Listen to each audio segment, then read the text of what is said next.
आज सुलोनी बाबा गंगा के घाट पर राजा परीक्षित को कथा सुना रहे थे। इस कथा में 12 स्कंद है, 333 अध्याय है, 18,000 श्लोक है। इसी को भागवत। सुखदेव जी महाराज गंगा के घाट पर राजा परीक्षित को कथा सुना रहे थे। अच्छा, इस कथा को सुनने से फायदा क्या है? इस कथा को सुनने से फायदा क्या है? देखो, कभी कथा को फायदा के लिए मत सुनना। इस कथा को जीवन में अच्छा शांति के लिए सुनो।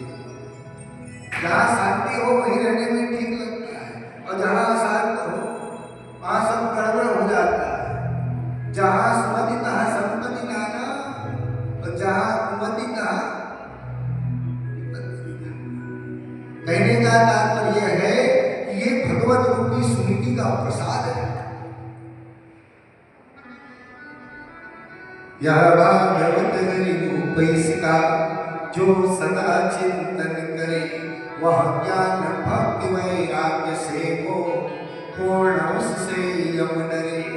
इस कथा को सुनोगे तो भक्ति हृदय में आ जाएगी, ज्ञान अपने आप आ जाएगा, और वैराग्य को आना तय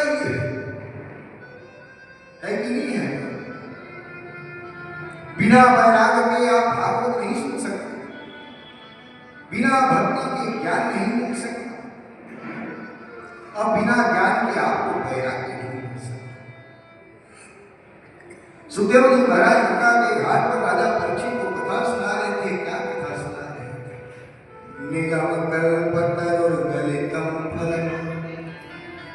ये परीक्षित, मैं जो कथा सुना रहा हूं ना, ये सड़े गले वाला फल नहीं है, ये तो वेद का सार है, वेद का निचोड़ है। निगम कल्पतरुर्गलितम फलम असुखमुखादमृतद्रवसंयुतम्। ये तो संयुक्त किया हुआ गया, मेरे द्वारा वेद का छांटा हुआ निचोड़ है, मेरे द्वारा झूठा किया हुआ है।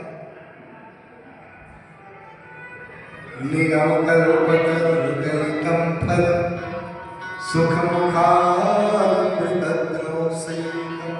अच्छा, ये बताइए माँ, कहीं बीही को, बीही समझ रहे हैं? बीही को अगर कहीं छोटा सा पशु, चिड़िया अगर छोटा सा काट देता है, कितना मीठा है। तो इसको तो साक्षात सुखदेव जी ने मीठा किया।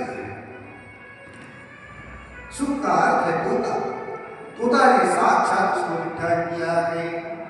निगम कल्पतरुर्गलितम फलम सुखमुखादमृतद्रवसंयुतम् श्रीमद् भागवतम। हे मानव, इस रस को भी, ये रसलय है।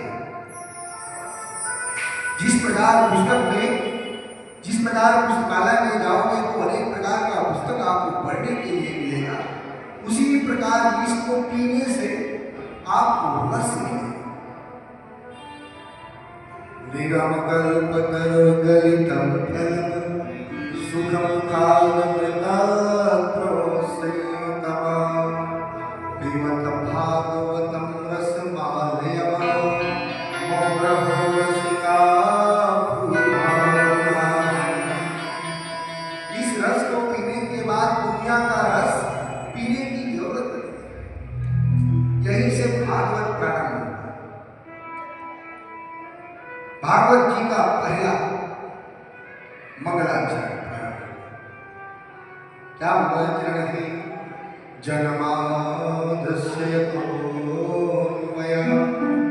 हे प्रभु, मैं आपकी जन्म जन्मांतर तक पूजा करता हूं।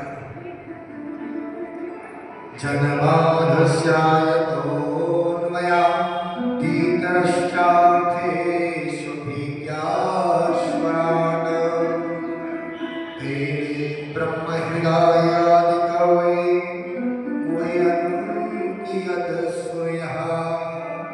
जिस प्रकार सूर्य नारायण भगवान इस संसार को उजाला देता है, इस संसार को प्रकाश देता है, उसी प्रकार के भागवत सारे संसार को उजाला देगा। इस कलयुग में सारे संसार को उतारेगा, भव सागर से पार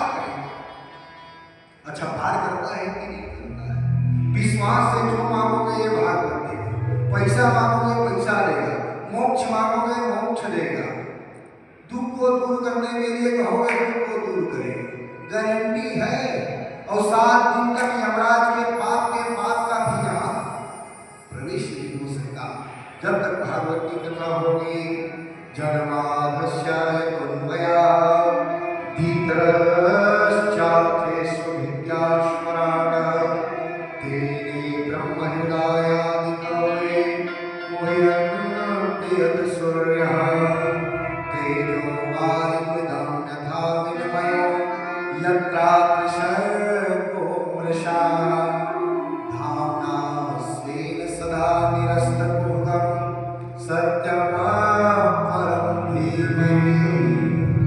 भगवान क्या है? सत्य। सत्य धन चित धन